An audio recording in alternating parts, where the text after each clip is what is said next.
can't believe it. It's hard to believe that they put up something like this here out of what was here.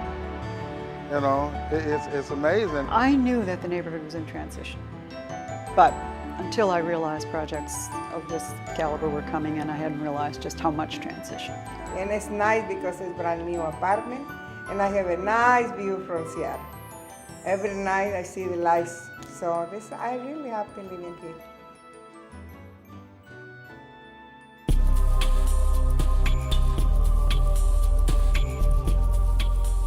It was terrible. It would have been pretty expensive to clear it, you know what I mean? Because it was so down.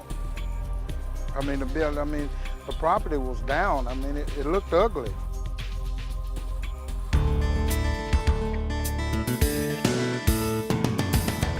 The difference between what Rainier Court was and what it is today is dramatic. It's a story of a dynamic partnership among community groups, agencies, and individuals that has transformed a heavily contaminated site into valuable property. What was a site with a variety of contamination issues, including leaking underground storage tanks, has become a complex of over 200 affordable housing units for seniors, a bank, and ground-level space for retail and commercial use.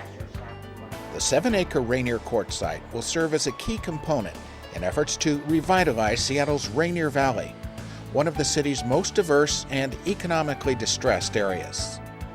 All of this is of great interest to those of us who work in local, state, and federal agencies, but it's easy to lose sight of what this success story at Rainier Court really means. Rainier Court is now home to a diverse group of seniors, and the project is helping breathe new life into a long-neglected community.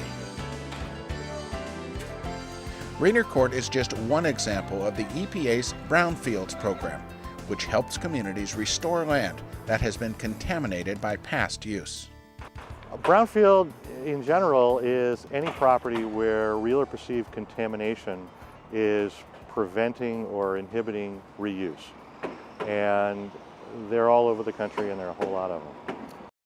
Brownfields can include both urban and rural sites.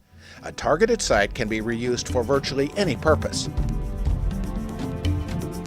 It can be anything, quite commonly oil or petroleum products, but also metals, arsenic, cadmium, things like that, or solvents, anything that's been used in a commercial, industrial, or even just a residential setting. Another reason for dealing with brownfields is that they can blight a neighborhood. One bad property can really bring down the surrounding areas. So by dealing with the brownfield, dealing with that blighted property, turning it into a community asset, you lift all the community around it. EPA Brownfields assistance can come in many forms.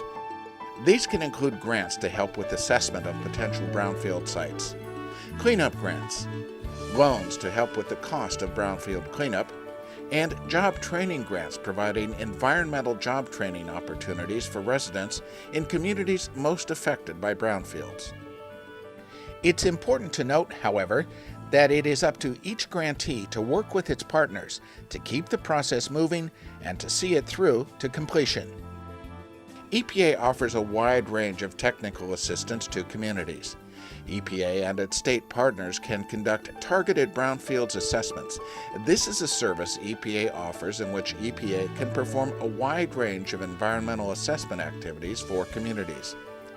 EPA can also help sort through environmental regulations and permitting, or provide advice on how to select an environmental contractor.